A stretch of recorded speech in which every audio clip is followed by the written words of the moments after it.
नमस्कार, मैं हूं दीपाली राणा। आप देख रहे हैं योर मनी, पर्सनल फाइनेंस से जुड़ा हमारा शो जो हम लेकर आते हैं अपने व्यूअर्स के लिए हर रोज, ताकि उनकी मदद कर सके उनके पोर्टफोलियो को बेहतर बनाने में। कोई भी सवाल आपके पास है, आपकी इन्वेस्टमेंट रिलेटेड, पोर्टफोलियो रिलेटेड, आपके गोल्स रिलेटेड, तो आप योर मनी में आकर अपने तमाम सवालों के जवाब ढूंढ सकते हैं।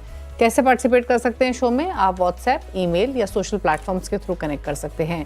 7045220000 हमारा व्हाट्सएप नंबर है। आप अपने सवाल हमें ईमेल कर सकते हैं yourmoney@nw18.com।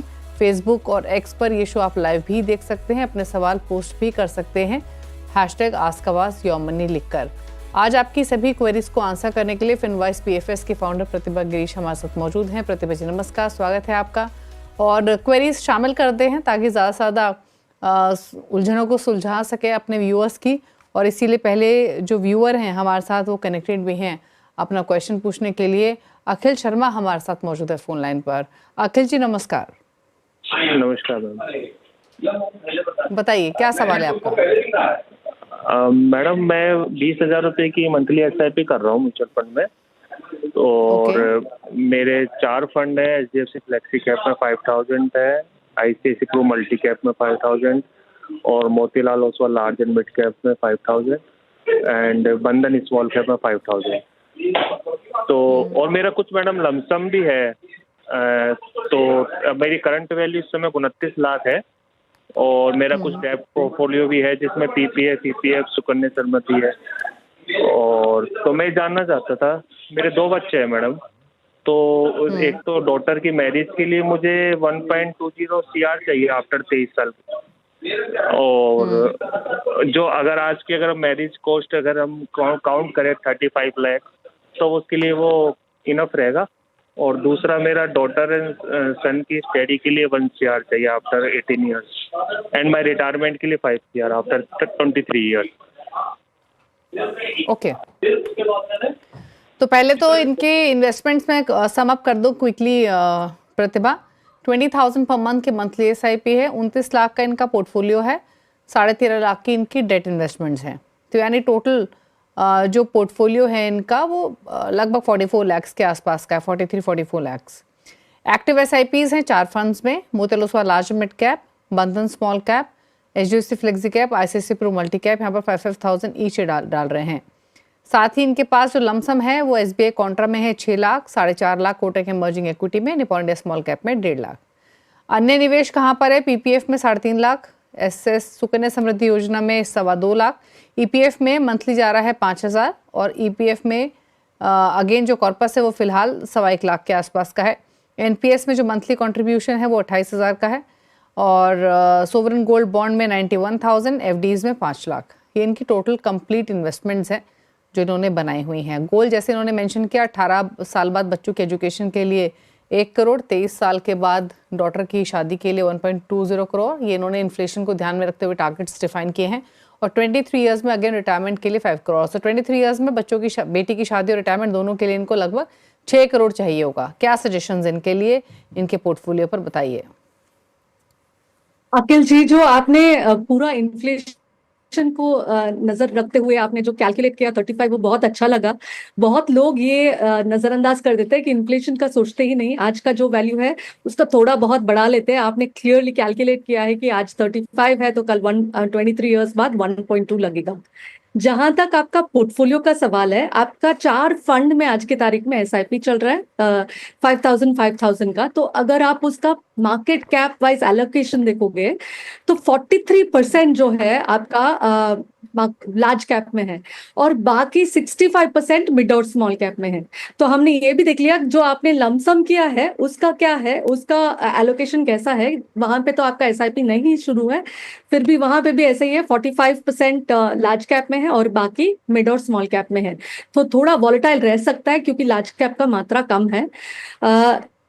इसको मतलब आपको ध्यान रखना पड़ेगा कि अभी आपने बताया कि आपका 5 लाख मैच्योर होके आ रहा है, कहाँ पे डालना है। ऐसे जब मैच्योरिटी आती है या एक मुश्त आप जब निवेश करना चाहते हो, तो अगर आप फ्लेक्सी कैप जैसे कैटेगरी में, मल्टी कैप जो ऑलरेडी कर रहे हो, आपके पास ऑलरेडी HDFC फ्लेक्सी कैप है, ICICI मल्टी कैप है, ऐसी कैटेगरीज में अगर आप टॉप अप करोगे तो आपका लार्ज कैप का मात्रा थोड़ा बढ़ जाएगा, 55-60% रहेगा, तो आपको बने रहने में ईजी होगी। तो ये तो हुई आपकी पोर्टफोलियो की बात। और जैसे आपने बताया कि आप स्टेप अप भी करोगे, और जो आपका डेट इन्वेस्टमेंट है 13.22, तो ये ध्यान रखिए कि डेट इन्वेस्टमेंट जो है शॉर्ट टर्म के लिए ठीक है, आपका तो बहुत लंबे समय अवधि के लिए है, 23 ईयर्स, 18 ईयर्स। इसमें जो वेल्थ बिल्डिंग एसेट, इक्विटी जैसा एसेट में बहुत अच्छा आपको कंपाउंडिंग मिलेगा। जो 13.22 को डेट में ही रखेंगे, जैसे आपने बताया, जो डेट इन्वेस्टमेंट्स आपका है, तो 8% का रिटर्न अगर हम पकड़ते हैं तो 53 लाख तक बन जाएगा आपका 18 साल में। आपने बताया था कि वो 18 साल में आपको 1 CR की जरूरत है, तो ये आपका ऑलरेडी डेट इन्वेस्टमेंट जो 18 साल बाद 53 देगा। बाकी के लिए आपका जो अभी लमसम है 28.16, वो भी 18 साल में बन जाएगा 1.96 CR। तो उससे अगर आप निकालेंगे तो आपका 18 ईयर्स बाद का गोल तो हो जाएगा। और जहां तक आप आपका एग्जिस्टिंग इन्वेस्टमेंट्स है, 20,000 का सिप जो कर रहे हैं, वो नॉर्मल सिप ही करते रहेंगे, वो बन जाएगा आपका 2.67 CR। और क्योंकि आपका ऑलरेडी लमसम है, वो भी आपका बड़ा बन जाएगा, अगर उस पे उसे डिपेंड नहीं करेंगे तो 3.81। तो आपका जो मकसद है 6.48 हो जाएगा विथ नॉर्मल सिप। सिर्फ नॉर्मल सिप से आपका 6.48 हो जाएगा 23 ईयर्स में। और थोड़ा बहुत आपको बढ़ाना पड़ेगा क्योंकि आपका 18 ईयर्स में भी एक गोल आ रहा है। और जहां तक सिप की सवाल, अगर आप स्टेप अप करोगे तो बहुत अच्छा रकम बन सकता है। अगर आप 10% से नहीं करना चाहते हो, 5% से स्टेप अप कीजिए, फिर भी 6.48 के बदले में आपको बनेगा 7.63। और 10% कर सकेंगे तो 9.68, नियरली 10 CR तक बन जाएगा। तो आपने बहुत अच्छा प्लानिंग किया है। बने रहिए और हो सके तो स्टेप अप करते रहिए।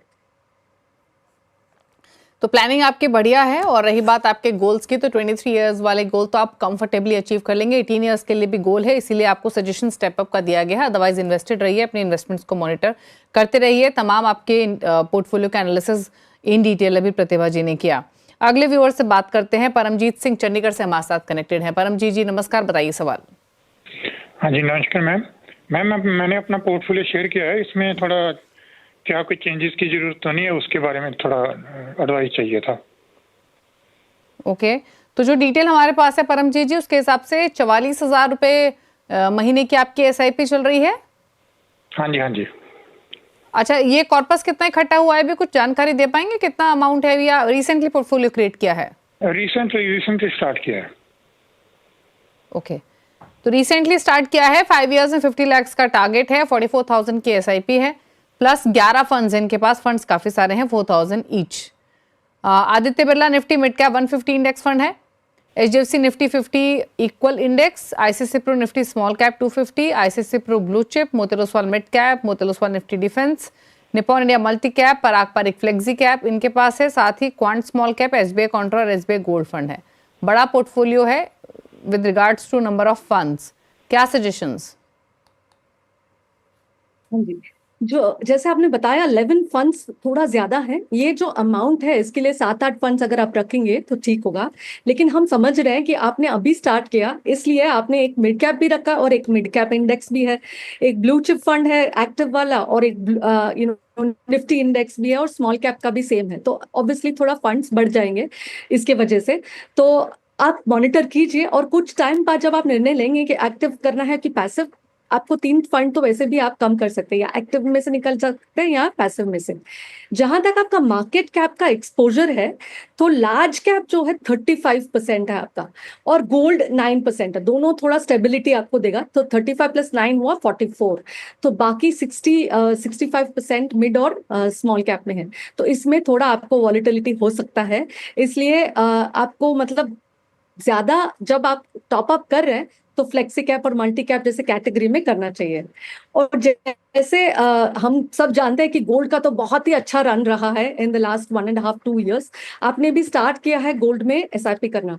लॉन्ग टर्म में अगर हम देखेंगे तो ऐसा जो गोल्ड का रिटर्न्स है वो इन्फ्लेशन प्लस 2%, मतलब 7% भी इन्फ्लेशन रखेंगे तो 9% रिटर्न देगा आपको गोल्ड। और ऑलरेडी उसका अच्छा रन हो चुका है। तो मैं मानती हूँ कि आप SIP गोल्ड के बदले में डाइवर्सिफाइड इक्विटी फंड्स में करेंगे तो बेटर आपको नतीजा होगा, क्योंकि आपके पास टाइम भी नहीं है कि अगर स्टैग्नेंट हो जाए और बाद में वापस पिकअप करे, उतना टाइम नहीं है। 5 साल में आपको देखना है कि कितना बेस्ट रिटर्न बन सके। सेकंड जो है MOSL डिफेंस इंडेक्स फंड आपने लिया है, ये सेक्टोरियल थीमेटिक फंड्स जो है वो काफी टाइम तक अच्छा भी करते हैं और काफी टाइम तक वॉलेटाइल भी रहेंगे।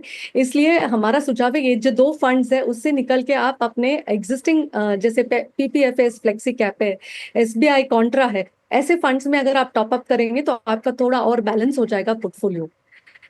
और दूसरा आपने टारगेट बताया 5 साल में आपको बनाना है 50 लैक्स, लेकिन नॉर्मल एसआईपी करते रहेंगे तो अबाउट 36 लैक्स बन जाएगा, 35.93 टू बी प्रिसाइज, इतना बन जाएगा आपके 44,000 के एसआईपी से।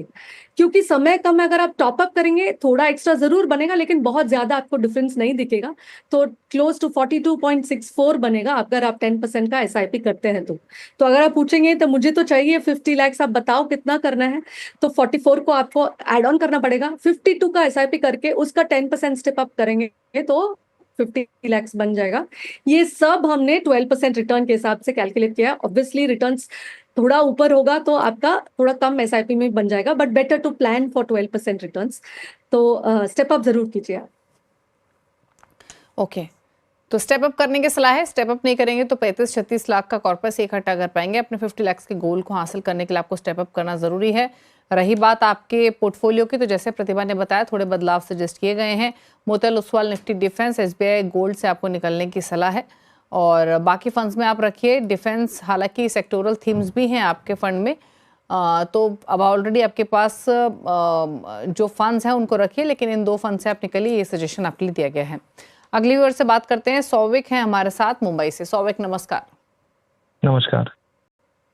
एक्चुअली मैंने पूछिए मेरा सवाल। पोर्टफोलियो आपसे मैंने शेयर किया है। मैंने एक्चुअली मेरा एक्चुअली 40,000 का मेरा सीप अभी चल रहा है।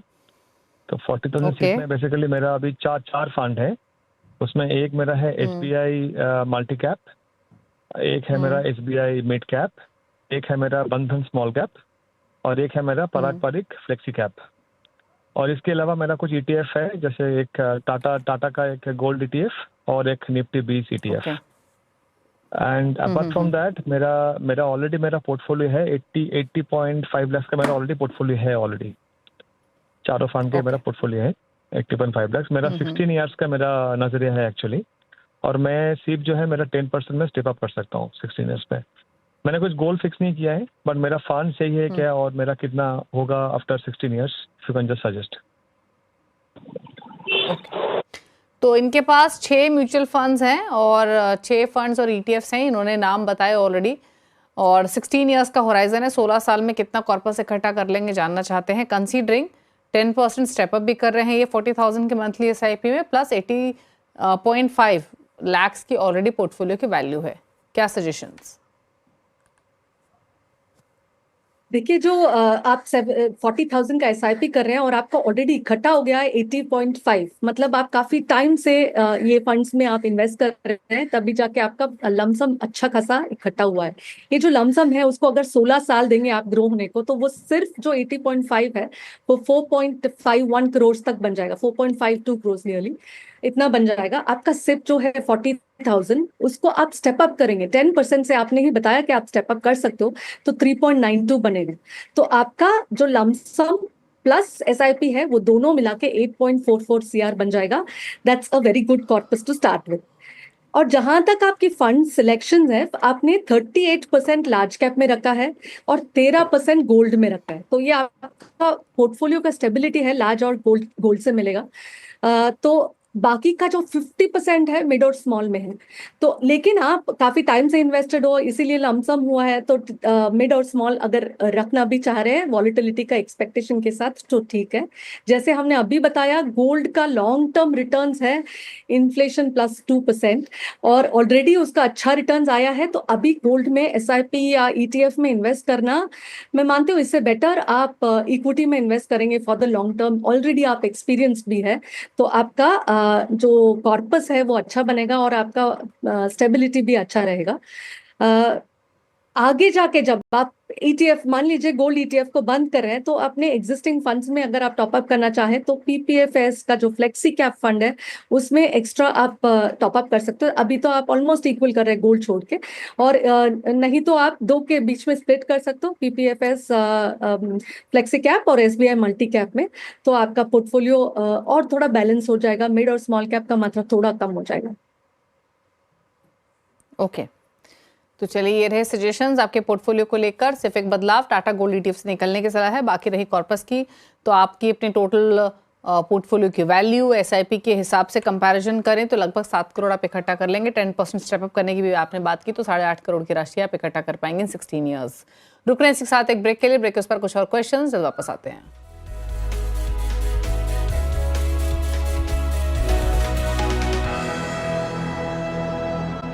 आप देख रहे हैं योर मनी, हमारे साथ है फिनवाइस PFS के फाउंडर प्रतिभा गिरीश। आपकी क्वेरीज को आंसर करने के लिए अगला सवाल लेते हैं, जो कि शुभम जैन ने अहमदाबाद से भेजा है। 24 साल की इनकी उम्र है, यंग इन्वेस्टर है, 10,000 की मंथली SIP, पोर्टफोलियो की वैल्यू है 3.25 लाख। 5,000 की एडिशनल SIP करनी है, यानी टोटल SIP यहाँ से अब हो जाएगी 15,000 पर मंथ। 20 ईयर्स में 2 करोड़ का टारगेट है। कौन से एक्टिव फंड्स हैं इनके पास? JM flexi cap 3,000 per month, 3,000 per month MO मतलब उस पर large mid cap, Edelweiss mid cap में 2,000 again, and 1,000 Tata small cap, 1,000 Invesco small cap. बताइए इनके पोर्टफोलियो पर प्लस इनके गोल पर राय। शुभम जी, कॉन्ग्रेचुलेशंस, आपने तो 24 के उम्र में ऑलरेडी कर लिया SIP और उसको बढ़ा भी रहे हो 50% से। That's a fantastic achievement. आपका जो आपने बताया लमसम है 2.7 लाख्स, ये लमसम सिर्फ आप 26 ईयर्स तक, आपने बोला 50 ईयर्स की उम्र में कितना हो जाएगा, ये लमसम भी बढ़ेगा। और आपका जो सिप है, सिप का 15,000 का अगर आप नॉर्मल सिप करेंगे तो 2.87 करोड़ तक बनेगा, और जो लमसम है 2.7 वो बन जाएगा 44.56, नियरली 45 लाख तक बनेगा। तो टोटल आपका कॉर्पस बन जाएगा 3.32। लेकिन क्योंकि आप बहुत यंग है और ऑलरेडी आप बढ़ा रहे हैं अपने सिप को, ऑब्वियसली आपका इनकम बढ़ेगा, आप तो स्टेप अप करेंगे। अगर स्टेप अप करते रहेंगे तो इंस्टेड ऑफ दिस 3.32 आपका सिप का 6.81 CR बन जाएगा। तो टोटल आपका कॉर्पस बनेगा 7.26 करोड़। तो ये तो बहुत ही बड़ा रकम लगता है आज की तारीख में। ये जरूर ध्यान रखिएगा कि समय अवधि भी जो है ना, 26 ईयर्स काफी लंबा समय अवधि है। इन्फ्लेशन के हिसाब से अगर आप देखेंगे उस टाइम का 7.26 करोड़ का वैल्यू आज की तारीख में क्या है, 1.25। तो इसलिए अगर आपसे ज्यादा मतलब 10% स्टेप अप छोड़िए, अगर आज जैसे आप बढ़ा सकते हैं, सिप को बढ़ाते रहिए ताकि आपको और बड़ा कॉर्पस बन जाए। जहां तक आपका फंड्स का सवाल है, आपके पास दो स्मॉल कैप फंड है, एक फ्लेक्सी लार्ज और मिड कैप। तो आपका ऑलमोस्ट मतलब 36% लार्ज कैप में है, 37% मिड कैप में है और 28% आपका स्मॉल कैप में है।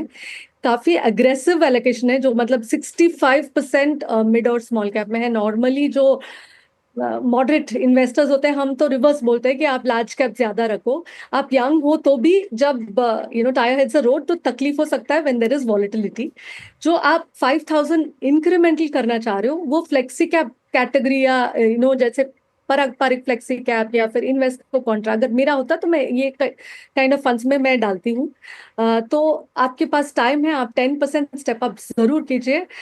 ये वैल्यू का ध्यान रखें कि 7.26 वाइल इट लुक्स बिग, वो 26 ईयर्स बाद का 1.25 ही होने वाला है। और continue to stay invested in a disciplined way, क्योंकि हमें लगता है कि बहुत अच्छा बन रहा है इसी से, तो क्यों हम और सेव करें, बस जरूरत है सेव करने का। ओके ठीक है। तो अच्छा प्रतिभा जी, इनकेस अगर ये एलोकेशन बढ़ाना चाहें गोइंग फॉरवर्ड यहाँ से, जैसे आपने इन्फ्लेशन पर्सपेक्टिव से बताया, क्या वैल्यू 26 साल बाद रहेगी 7.25 करोड़ की, तो इन्हीं फंड्स में एक्सपोजर बढ़ाएं, कोई नई कैटेगरी भी ऐड कर सकते हैं? तो वैसे मैंने बताया, क्योंकि दो स्मॉल कैप फंड है तो, और फ्लेक्सी कैप में एक JM फ्लेक्सी कैप है, मैंने ऐड किया है फंड कि पारंपरिक फ्लेक्सी कैप में आप जो 5,000 बढ़ाना चाह रहे हो उसमें ऐड कीजिए, या इन्वेस्को कॉन्ट्रा में कीजिए, या दोनों में कर सकते हैं। उसके बाद आपके पास JM फ्लेक्सी कैप है, MOSL लार्ज एंड मिड है, PPFS फ्लेक्सी कैप है और इन्वेस्को कॉन्ट्रा भी रहेगा। ये 4 फंड में आप और ज्यादा मतलब 50,000 तक भी SIP सिर्फ 4 फंड में करेंगे तो भी ठीक है, आपका एलोकेशन अच्छा रहेगा और अच्छा परफॉर्मेंस भी रहेगा। ओके चलिए, तो ये रही आपके लिए सलाह। आपको पहली बार 2 फंड सजेस्ट किए गए हैं, पारंपरिक flexi cap, Invesco Contra. Plus आपके गोल की बात करें तो 26 साल में आपकी एग्जिस्टिंग इन्वेस्टमेंट प्लान के हिसाब से 7.25 करोड़ के आसपास की राशि आप इकट्ठा कर लेंगे। ये तब है जब आप 10% स्टेप अप भी करेंगे, लेकिन इन्फ्लेशन को ध्यान में रखें। 7.25 करोड़ की वैल्यू जो 26 साल बाद होगी वो आज के 1.25 करोड़ के बराबर होगी। तो इन्फ्लेशन को हमेशा हर व्यूअर को इनफैक्ट अपने गोल्स इन्फ्लेशन को ध्यान में रखते हुए डिफाइन करने चाहिए। बाकी सजेशन आपको दिए गए हैं, कंसिस्टेंटली आप अपने पोर्टफोलियो को, क्योंकि लॉन्ग टर्म इन्वेस्टर है, मॉनिटर करते रहें। चलिए, सवाल तो इतने रहेंगे प्रतिभा जी। आपकी तरफ से टॉप ऑफ फंड्स हमारे व्यूअर्स के लिए जो पोर्टफोलियो क्रिएट करना चाहते हैं, और क्या ये लॉन्ग टर्म पर्सपेक्टिव से कंसिडर कर सकते हैं कंप्लीट पैकेज? वो रिस्क प्रोफाइल के हिसाब से इन्वेस्ट करेंगे लोग, तो इसलिए मैंने 2 प्योर इक्विटी फंड्स रखा है, जो पराग पर एक फ्लेक्सी कैप है, इन्वेस्को कॉन्ट्रा, ये 2 प्योर इक्विटी फंड्स। और फर्स्ट टाइम जो इन्वेस्टर्स आते हैं उनका एक्सपीरियंस अच्छा हो, इसलिए हमने एक balance advantage fund, ICICI prudential का बैलेंस एडवांटेज फंड और multi asset fund, white oak का मल्टी एसेट फंड, जिसमें गोल्ड, डेट, इक्विटी सब रहेगा। तो अपने रिस्क प्रोफाइल के हिसाब से आप इसमें स्प्लिट कर सकते हैं, और फर्स्ट टाइम इन्वेस्टर है तो हाइब्रिड से स्टार्ट कीजिए और बाद में इक्विटी में ग्रेजुएट कीजिए। ओके, चलिए, तो पराग पर एक flexi cap, Invesco India contra, WhiteOak capital multi asset, ICC Pru balance advantage, ये प्रतिभा जी की चॉइसेस हैं। Thank you Pratibha ji show में आने के लिए, सभी क्वेरीज को आंसर करने के लिए। इसी के साथ योर मनी में तो इतना ही। ब्रेक के उस पार भी खबरें जारी हैं। नमस्कार।